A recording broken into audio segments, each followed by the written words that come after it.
Washington, equipo, a la audiencia, buen mediodía. Estamos en la UCAC de Paraná. Hemos llegado para hablar de este tema del día que tiene que ver con la restricción que ha impuesto la provincia de Santa Fe y cuál es el marco legal a nivel nacional que implica esta medida que ha adoptado la vecina provincia o la vecina ciudad. En ese sentido, estamos acompañados del doctor Martín Acevedo Minio, quien es profesor de Derecho Constitucional aquí en la UCA, además una de las autoridades decano de la sede, para poder comprender un poco más qué representa este tipo de decisiones que ha tomado Santa Fe, que también ha habido casos similares en otras localidades de la nación. ¿Qué marco da la Constitución para que esto se pueda realizar? Primero los saludo, ¿cómo le va? Buenos días a la audiencia. Bueno, la Constitución, por supuesto, establece un marco en el que se deben llevar adelante estas relaciones interprovinciales, ¿no? Por un lado, lo más importante y lo que me parece importante destacar es esta especial mención que hace la Constitución en el artículo 8 y 9 respecto al tránsito, en este caso de personas entre provincias, ¿no?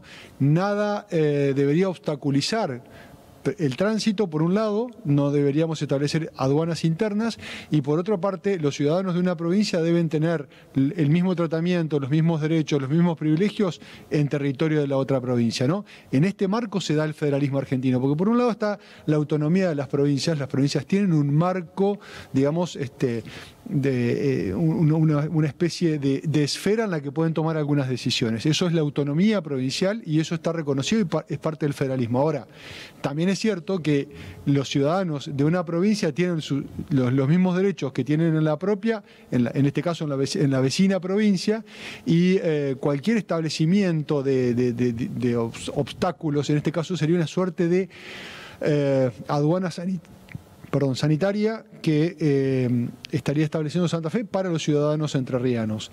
Esa medida luce desde el punto de vista constitucional y razonable, sobre todo si nosotros tenemos en cuenta cuál es la calificación que tenemos en Entre Ríos respecto a las demás provincias en cuanto a en qué fase estamos de estas medidas restrictivas que ha impuesto la pandemia. Bien, porque hasta aquí, o bueno, hasta el comienzo de la semana, eran todos controles. Ya pedir un hisopado habla de una medida restrictiva respecto del paso, y ahí es donde puede generar algún tipo de intromisión en cuanto a lo que garantiza la Constitución. Exactamente. Yo creo que esta y todas las demás medidas que se van tomando en el marco de esta emergencia nacional declarada por la pandemia deben ser analizadas en su razonabilidad. Artículo 28 de la Constitución. Es decir, hasta qué punto esa medida restrictiva. Nosotros no estamos planteando un escenario sin restricciones. Lo que decimos es, las restricciones, esas medidas restrictivas tienen que tener un límite y tienen que tener y ese límite es la razonabilidad. La razonabilidad está en el derecho constitucional argentino, contemplado en el artículo 28 de la Constitución. Aparentemente, aparentemente digo porque no conozco estrictamente la normativa santafesina, pero por lo que uno puede ver, esa razonabilidad está en duda toda vez que estos nuevos requerimientos en el cruce interprovincial, bueno, hacen casi imposible que los entrerrianos pasemos a Santa Fe. En ese sentido, hemos estado conociendo las dificultades que han tenido muchísimas personas en el paso por el fuerte vínculo que hay entre las ciudades. ¿Cualquier ciudadano podría iniciar una demanda en ese sentido, amparándose en esto que venimos charlando? Bueno, sí, es una cuestión federal, ¿no? No es una cuestión provincial. Estamos hablando de una disputa entre provincias en todo caso, porque hay una decisión del gobierno santafesino que impacta a los ciudadanos entrerrianos. Para mí, por supuesto, se puede hacer un planteo judicial, esto podría meritar un planteo judicial. Hay que ver también cuánto lo extienden en el tiempo, ¿no? Porque por ahí, precisamente por los tiempos que llevaría un proceso judicial, hace que la cuestión devenga abstracta, porque bueno, en pocos días quizás podría llegar a flexibilizarse, ¿no? Incluso entre las opiniones que se escucharon, también muchos han manifestado que Entre Ríos no ha tomado la misma decisión por sobre otras localidades santafesinas como Rosario, que también está en una situación epidemiológica de circulación comunitaria.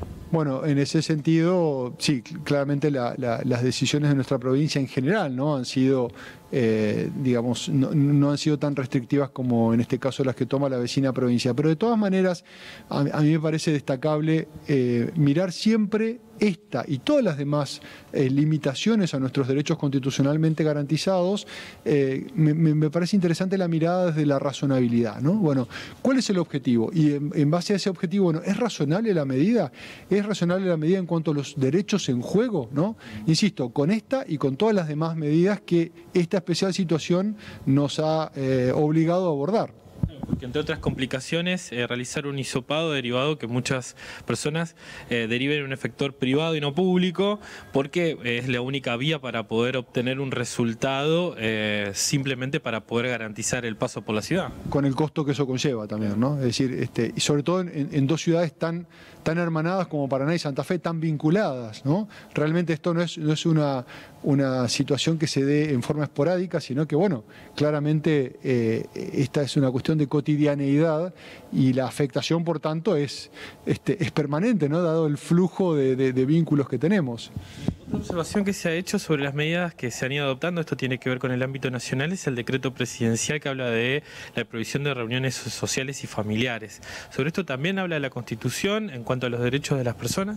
Bueno, sí, el derecho de reunión es un derecho en doctrina constitucional muy amigado con el ejercicio de la libertad individual, ¿no? Y un derecho fundamental para el ejercicio de otros derechos. Acá lo que sucede es, bueno, nuevamente nos planteamos la razonabilidad de la medida y también la forma en la que se tomó la medida, porque nosotros decimos que, lo dice la Corte Argentina, lo dice el derecho constitucional argentino, lo dice la Corte Interamericana, cada vez que uno restringe derechos debe hacerlo por ley del Congreso.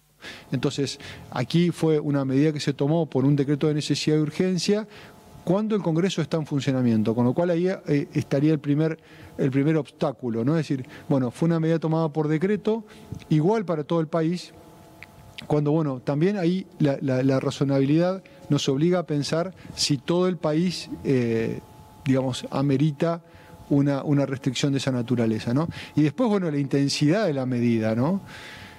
Que también debe ser analizada desde el punto de vista constitucional. Esto es lo que establece la ley, pero por supuesto venimos hablando también de una situación totalmente atípica a la que nos vamos enfrentando día a día. Digo, más allá de la mirada desde el derecho, uno también en este post de la racionalidad va intentando comprender el alcance o no de las medidas que se toman. Sí, yo creo que en el derecho constitucional en general lo que uno ha visto que se ha publicado es que todo el mundo, digamos, ha acompañado esta decisión en el inicio, ¿no?, de la emergencia.